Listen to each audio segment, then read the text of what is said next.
China's Shanxi province is a treasure trove of ancient architecture, and the small city of Pingyao in central Shanxi might be the most complete ancient town anywhere in the country. Enclosed within a wonderfully preserved city wall are thousands of pieces of art, traditional homes, banks, and temples to numerous deities. Let's get out early before the crowds. And welcome back to the ancient city of Pingyao in Shanxi province. It's a freezing cold morning, but we're up early before the crowds. So today what we're going to do is we're going to go and have a full walking tour of this very beautiful ancient town. We're going to start here. It's one of the main gates and go up onto the wall. Let's go. As with all city-walled cities in China, the main entrance is the central south gate. From here, we can get up on top of the wall. You're gonna like this. We're the first people on the wall this morning. First customer. This place is full of wonderful buildings. That was one of the south gates of the wall. We just came in there. And we're going to walk a little bit down the city wall. The city wall was built in 1370. It's early Ming Dynasty, and it is regarded as the most complete city wall anywhere in China. Way just a little bit down here from the where we started. This courtyard house here is where I'm staying. Very lovely it is too. Well, the wall is relatively square, but as you can see, this south wall is a bit wobbly. I think it's because it followed an old river. But the other three walls are straight lined, and they are covered with these watchtowers. There's 72 of them in total. So apparently each of these 72 watchtowers, they each contain an excerpt from Sun Tzu's Art of War, which is kind of cool. 72, of course, is also a very important number in Chinese belief. The number 72 represents the concept of supreme in traditional Chinese folklore and Taoism, and it can be found in many aspects of Chinese culture, from the Monkey King's 72 transformations to the 72 peaks of the Wudang Mountains. This is the Kuixing Tower. It's just in the southeast corner of the city wall. If we look up this wall here, this is the east wall now. You can see just lines and lines and lines of these watchtowers. It's kind of cool. Right, anyway, we're going to cut back just a little bit because there's a way down here which leads all the way up to, you can see the huge building there, the Confucian Temple. The Confucian Temple is one of many sites in this city, but it's certainly one of the most famous. And we have our second person venturing onto the wall. Right, this is our way down. It's a beautiful python, a line of houses all the way up to the top there, the entrance to the Confucian Temple.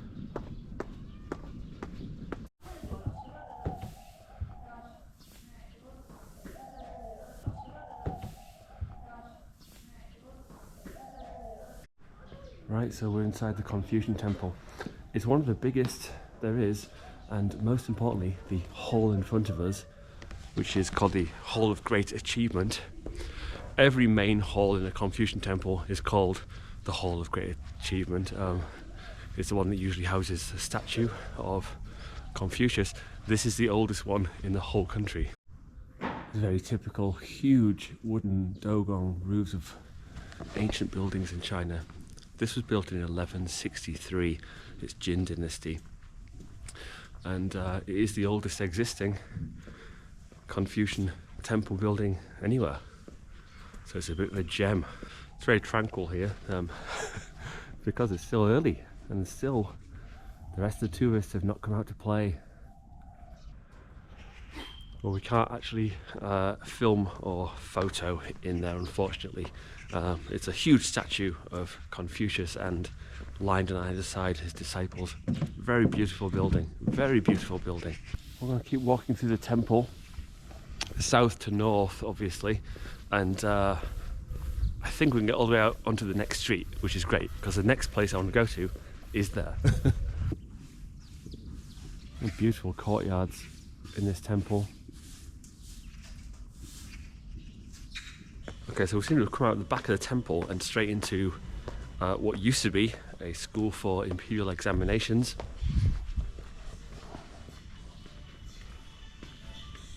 There's like a certain level of kind of tourist tackiness in Pingyao, especially later in the day, as you'll probably see.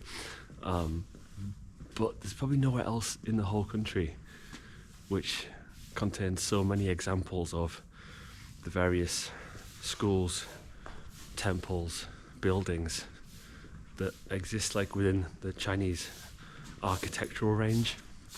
It's quite a wonderful place.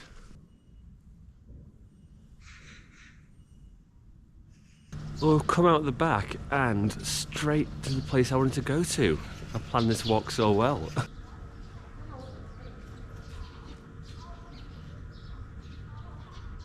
Just out the back is the old theatre, and the theatre is fronted by, or rather backed I should say, by a 9-dragon screen. I've shown you a couple of these in my videos previously. There's no exact date for this I can find, but it's probably Ming Dynasty. It's certainly not as spectacular as the other ones in Beijing and obviously the most amazing one in Datong. Beautiful though, what a beautiful piece of art.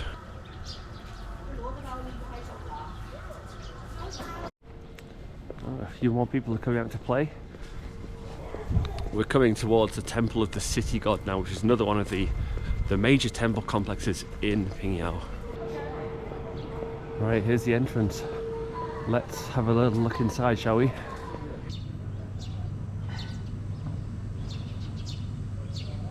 Belief in a guardian god who protects cities can be found in cultures all over the world, and it has been a part of Chinese culture for over 2,000 years.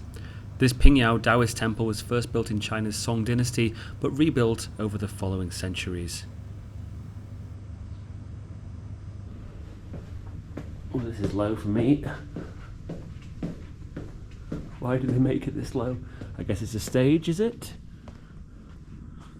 It is a stage. So if you are wondering, Pingyao is not just a bunch of temples, by the way. There's actually about 4,000 Ming and Qing dynasty residences also in the old town, and people still live in them. It's not like a fake old town like you do get in China. There are fake old towns. This is kind of a real one.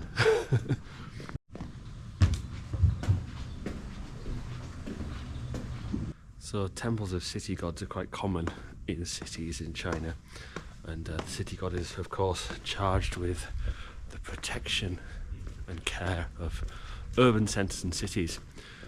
The city god here in Pingyao done a pretty good job, I guess. Also a temple at the back to the kitchen god. You have no idea how many gods there are in China. Right, let's head back out of this temple and walk through the streets a little bit towards our next stop.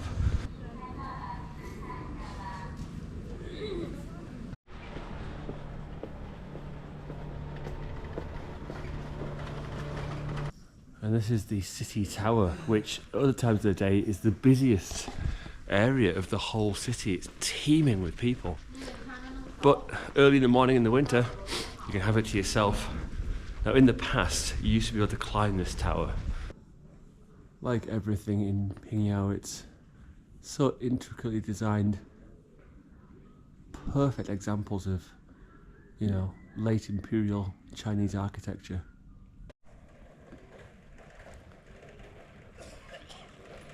And I think it's still the tallest structure in the old town, standing right in the middle. Let's cut this way.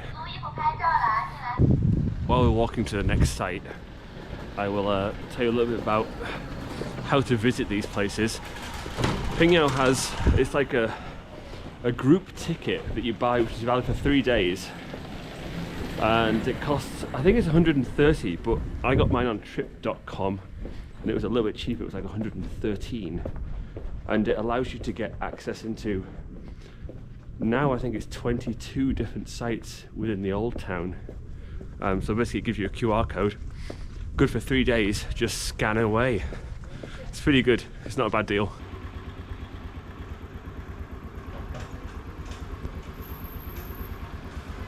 lot of the buildings in the old town are still kind of run down. I suppose eventually it'll all be jazzed up, but a lot of the smaller streets, not as busy streets, are quite interesting to have a look around. I suppose if a place like Pingyao does exist anywhere in China, it's gonna be in this province, isn't it, in Shanxi. It's a place that just seems to have managed to avoid destruction like other places did. There's a lot of people question why it is there's so much historical architecture here in this province. Possibly it's because of its mountainous nature, but also it just didn't play a very pivotal role in a lot of Chinese historical events. It was kind of just left untouched. All these we're just walking past, they're just old courtyard houses. Huge big gates, screen walls you walk in. Wonderful. There are still about 20,000, I think 30,000 people living in the old town. But as with all old towns and countryside places in China, it's the older generation who live here. The younger members of their family move away to the city, so in another 10, 20, 30 years, who knows what this place will look like.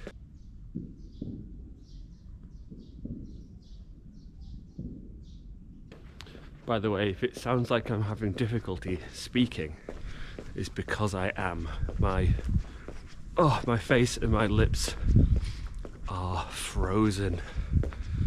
-10 right now.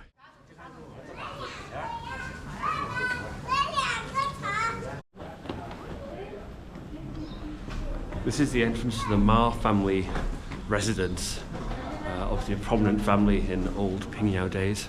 So this family residence is one of the biggest in Pingyao. The Ma family were a super rich family, and they built this huge courtyard in the Qing dynasty. Courtyard house, there's actually several courtyards which make it up.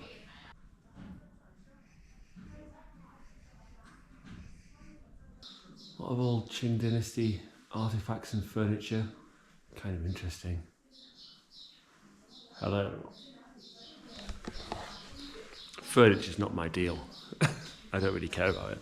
It's just a table, right? Oh, some lovely Qing dynasty stonework. It's actually, compared to a lot of things in Pingyao, it's probably quite a new build. It's only 200 years old. This first wife. That was where she used to live. In Chinese, first wife is big wife. Up on the roof. So much to explore here. I came here a long time ago to Pingyao with my mum and dad, and we only stayed for one night, I think, so we didn't really see a great deal. We just had a little walk around and looked at the buildings. There's a lot to see, but like I say, you've got to be quite into your Chinese architecture, which at that time I wasn't, and now I very much am. Right up on the top here, get a nice view over the old roofs. The old roofs of Pingyao. So where we are right now, this is the central point of the whole family compound. So I haven't been here yet, but all of this and over there is also part of this family house. Vast. Quite impressive. This place is a bit of a warren. Get lost walking around it. The home of Ma Zhongxuan, one of Pingyao's most successful merchants.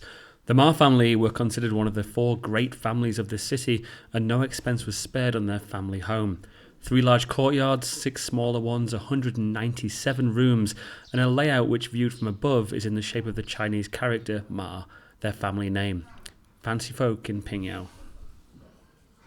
I feel like third wife's home is actually a lot better than first wife's home.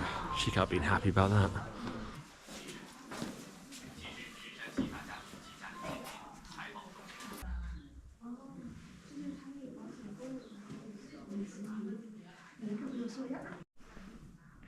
this is where a third wife lived.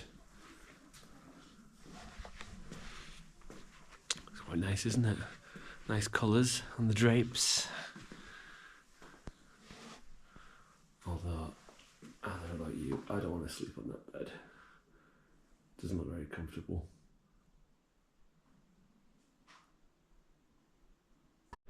So there's a courtyard for each of his wives and his children to that wife. You see that movie, Raise the Red Lantern? It's a Zhang Yimou movie. They filmed it not far from here in a family compound. Similar kind of deal.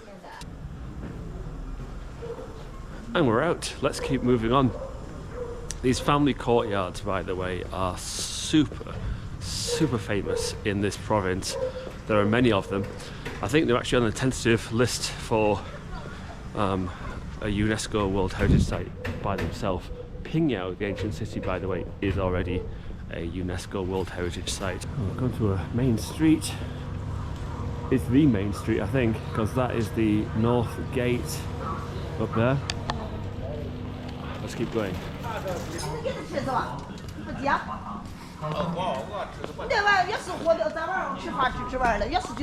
Let's have a look in, shall we?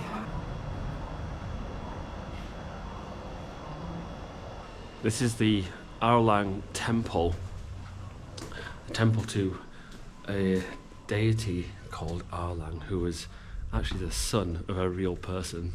So the drum and the bell tower, and this is the back of the stage. Actually, you can go on the stage here, I believe.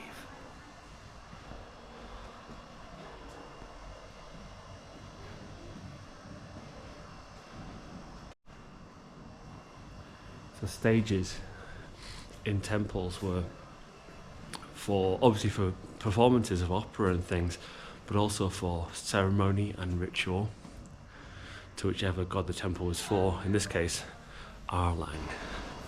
These Shanxi temples are really wonderful. There is no better place to see a temple than this part of China.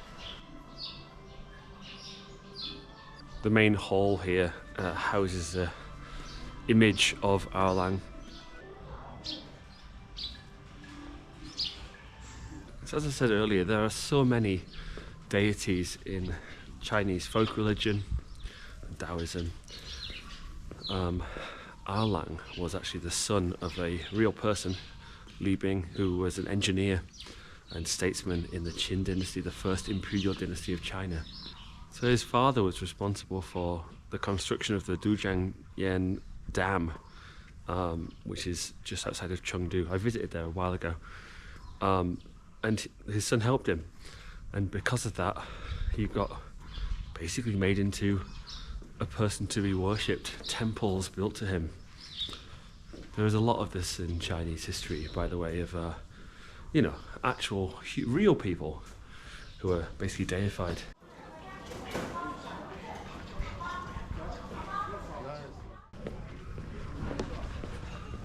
Right, we're going to leave the temples now, and we're going to go to the thing that Pingyao is probably most famous for historically, and that is banking.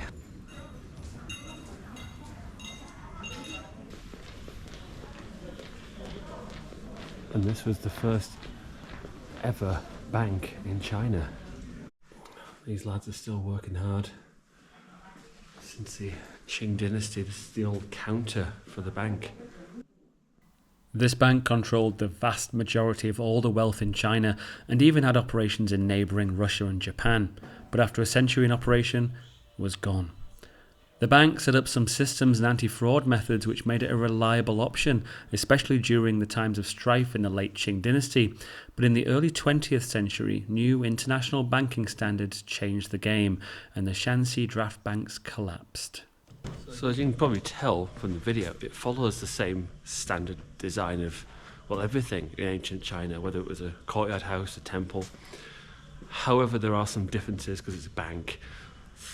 Big thick walls, big heavy iron doors, for example. It did store a lot of silver, and as did the branches all over the country as well.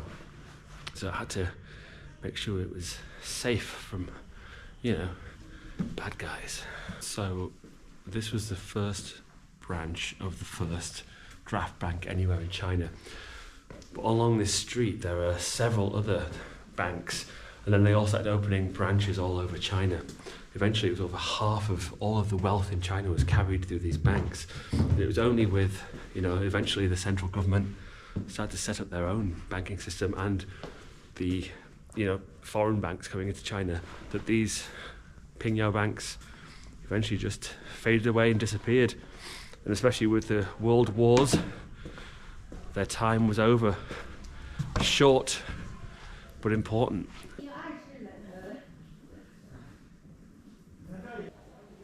Following the Rushang Bank, several other banks opened in Pingyao and elsewhere in Shanxi, making this province, which today is by no means a financial power in China, the main finance centre of the late Qing dynasty.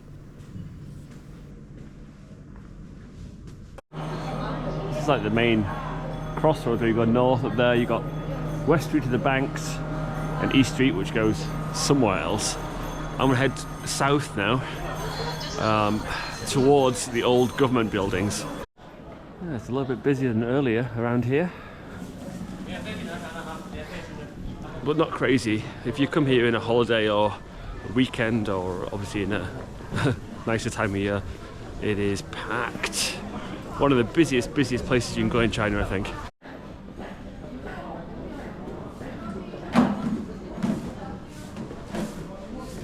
There's a lot of big, kind of nice, fancy restaurants on this main street, this like South Street. I didn't use any of them though. I think that if you go to any of the back alleyways, there are also nice restaurants, and they are, man, half the price. Yeah, but it's a tourist town, isn't it? You will never be short of things to eat in this town, by the way. Just, it's food everywhere. I suppose the most famous thing from this part of China is probably knife-cut noodles, dao xiao mian. I've eaten it a lot since I've been here. It's good. Alright, we're just heading west now, and we're coming towards the old government buildings.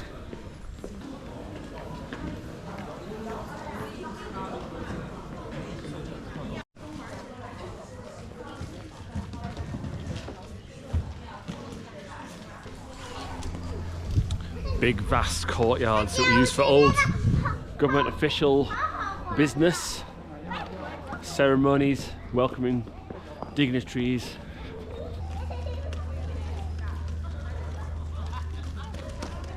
This is the main hall of the government complex. It was Ming Dynasty, so it's quite old. It's got some history to it, and it was used as a courtroom to put criminals on trial, and then death by 1,000 cuts. Maybe, who knows?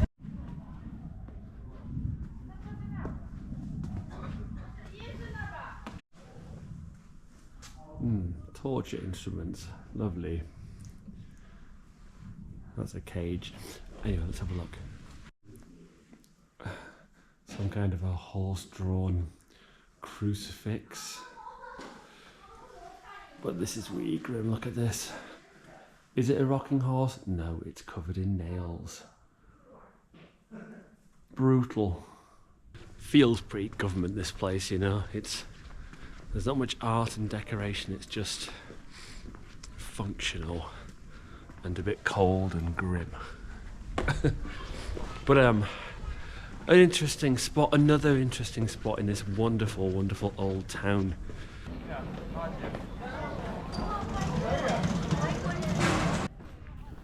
Let's head back to the wall for a while and find some places that most tourists don't venture to.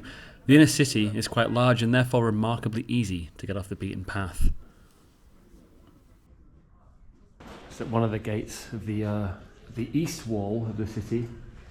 A lot of the gates are not open. You can come in through some of them are closed off, and you got like hop on and hop off points to get up on top of the wall. There's one right here. I think I can get up here.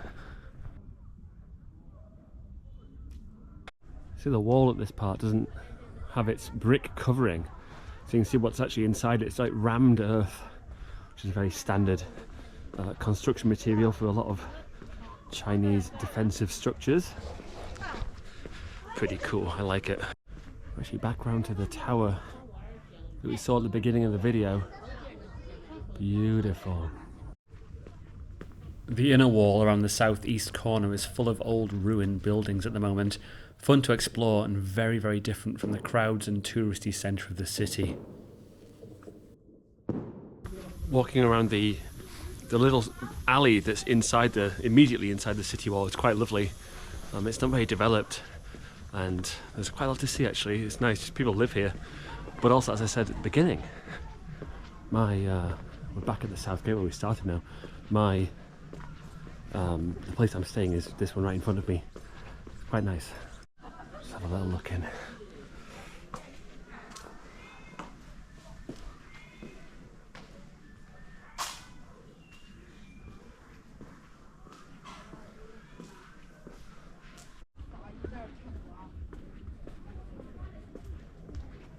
This is the former residence of Lutai, who was the founder of the first ever bank in China, right here in Pingyao. So like a lot of the big residences in Pingyao, it's a couple of 100 years old. Qing dynasty. It's quite beautiful. Lutai was the founder and the first big boss of the Rushang Bank that we saw earlier.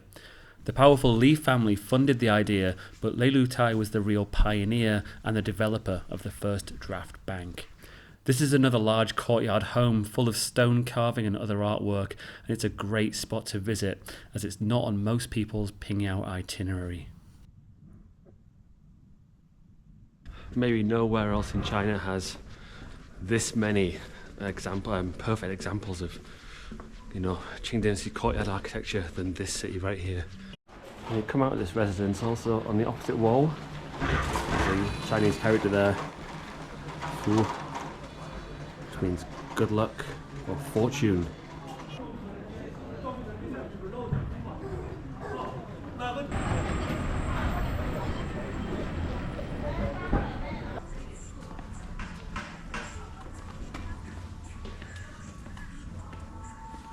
So this is the Wumiao, the temple to the military god, that god being Lord Guanyu.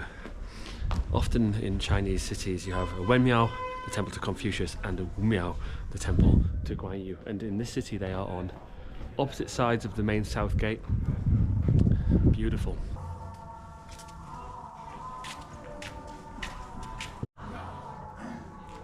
The Guandi Hall is in front of us with a statue of Guanyu enshrined in there.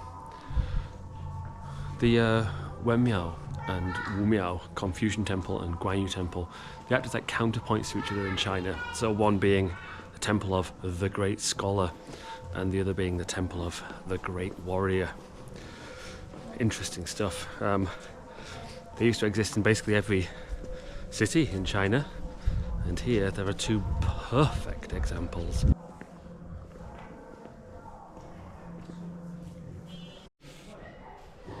Let's keep moving on, let's get back out onto the street.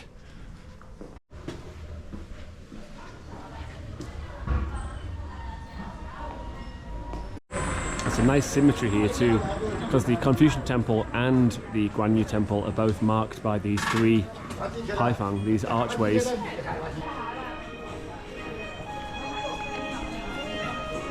Alright guys, I think here is where I'm going to leave you. I hope you enjoyed this walking tour of Pingyao. There is a lot more to see here actually.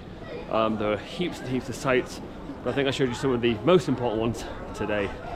All the best guys, take care, stay safe, and see you in the next video. Bye bye.